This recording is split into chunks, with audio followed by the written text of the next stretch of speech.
keinginan kuat Bang untuk hadir langsung di sidang PK Iya, ini? sangat kuat, pengen hadir gitu. Dan karena beliau juga pengen menyampaikan atau nanti berdiskusi langsung saat tanya jawab dengan para ahli yang akan diajukan di persidangan ini gitu. Tadi di awal persidangan sempat menyampaikan bahwa sebenarnya ingin sekali menghadirkan Nikita dalam persidangan ini gitu Bang. Seperti apa sih Bang? Ya, jadi persidangan tadi memang kami menyampaikan kepada hakim dan juga kami menyampaikan surat permohonan ya untuk menghadirkan Nikita. Namun di dalam surat tersebut ya prinsipnya begini, kami menyampaikan bahwa pasca persidangan minggu kemarin yang disampaikan oleh hakim bahwa ketidakhadiran Nikita Mirzani dalam permohonan PK ini tidak menjadi sebuah keharusan gitu. Nah, kami memahami hal tersebut dengan rujukan SEMA 4 2016. Tapi setelah putusan kemarin itu banyak respon-respon dari masyarakat yang bersifat negatif ya terhadap proses peradilan ini. Nah, kami yang juga sebagai penegak hukum di sini, sebagai penasihat hukum, ingin menjaga marwah dari pengadilan itu sendiri, menyampaikan kepada hakim, kepada yang mulia tadi, bahwa Pak Hakim ini setelah persidangan Nikita Mirzani yang minggu kemarin, banyak masyarakat memberikan penilaian yang negatif terkait dengan proses hukum ini. Masyarakat menilai penetapan dari hakim yang tidak mengajukan atau tidak menghadirkan Nikita ke persidangan ini adalah bentuk dari proses hukum yang tidak transparan. Itu satu. Punya keinginan kuat Bang untuk hadir langsung di sidang PK Iya, ini? sangat kuat, pengen hadir gitu. Dan karena beliau juga pengen menyampaikan atau nanti berdiskusi langsung saat tanya jawab dengan para ahli yang akan diajukan di persidangan ini gitu. Bang, novumnya terkait apa sih Bang? Apa? Novumnya? Nggak ada novum. Nggak ada novumnya. Kita mengajukan alasan PK ini dua. Yang pertama adalah kehilafan dan kekeliruan. Yang kedua adalah putusan ada pertentangan putusan antara Mail dan Nikita. Bang, kalau kondisinya sendiri seperti apa sih Bang? Kan kita kan ini sudah berlarut panjang ya, maksudnya dari sidangan awal terus kemarin banding kasasi sampai hari ini PK kondisinya Capek sih, ya. mau berjuang mencari keadilan, kebenaran itu capek, ya tidak gampang. Secara mental Tapi apakah ini yang harus teman-teman media ketahui, yang harus dipahami adalah bahwa Nikita itu tidak pernah capek untuk berjuang mencari keadilan.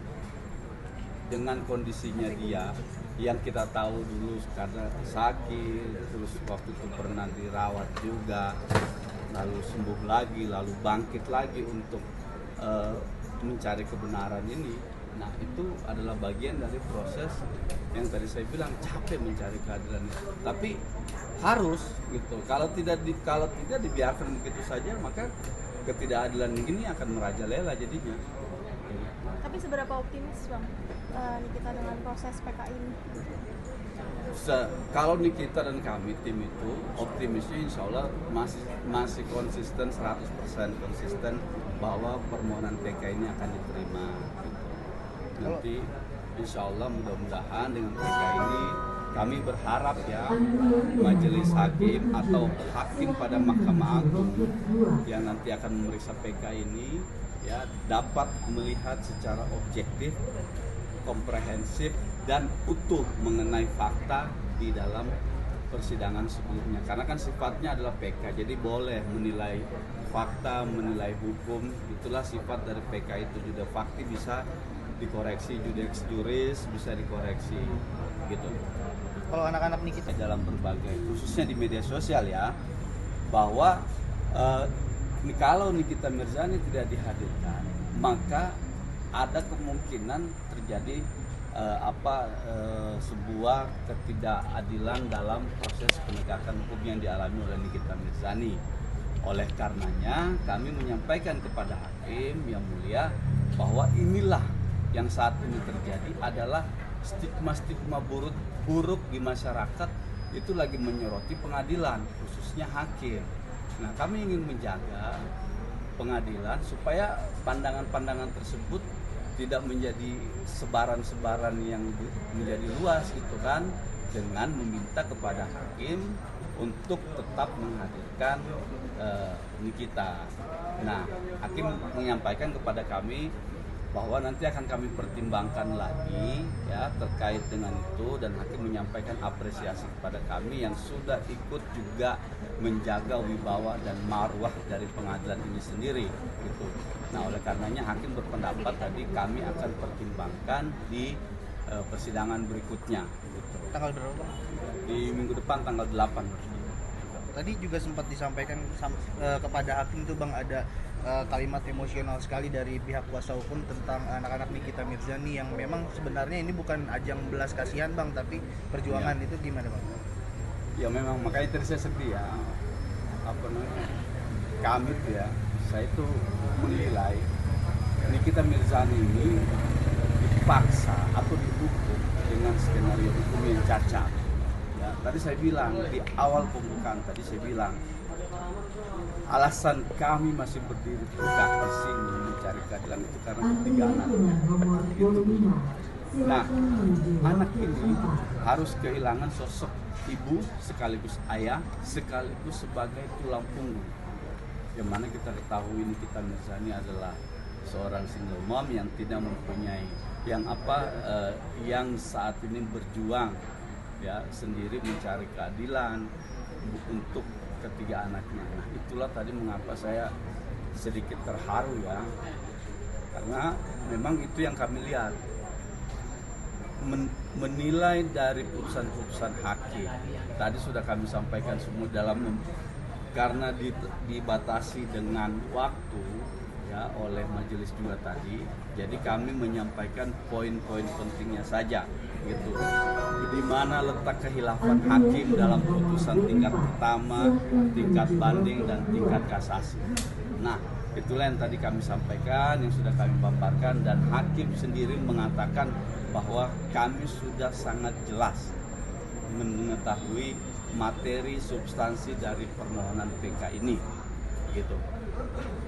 Kalau sering saya nggak tahu, tapi ada lah ya, karena saya juga sama Nikita ya, nggak pernah nanya juga, anak lu jemput, anak lu jenguk nggak, anak lu besuk nggak pernah juga kan nanya kayak gitu-gitu. Cuman yang saya tahu ya anaknya pasti datang, keluarga datang. Bang, kemarin kan sempat buat aduan ke KY ya Bang ya, yang sama Ibu Rika itu.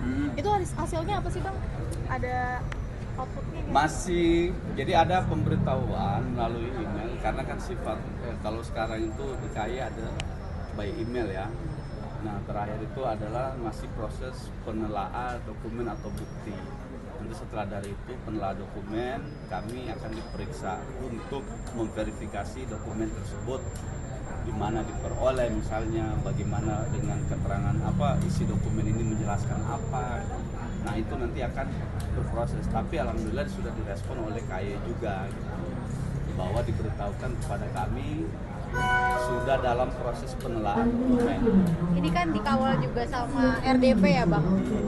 Ada maksudnya jadi angin segar juga ya buat Abang maupun Kaniki sendiri. Ya, jadi terima kasih ya buat Teknik Bu Rizky Pitaloka ya, yang dalam beberapa bulan terakhir ini memang mau gitu ya meluangkan waktunya, membuang waktunya untuk mengawal kasus ini. Tapi yang penting adalah bukan soal dia mengawal, tapi soal dia ada di sini karena beliau melihat ada ketimpangan, ada ketidakadilan yang diperlihatkan kepada Nikita Mirzani. Nah, oleh karenanya beliau juga bertugas di DPR RI sebagai lembaga pengawasan dari kinerja pengadilan dan lain sebagainya, lembaga hukum.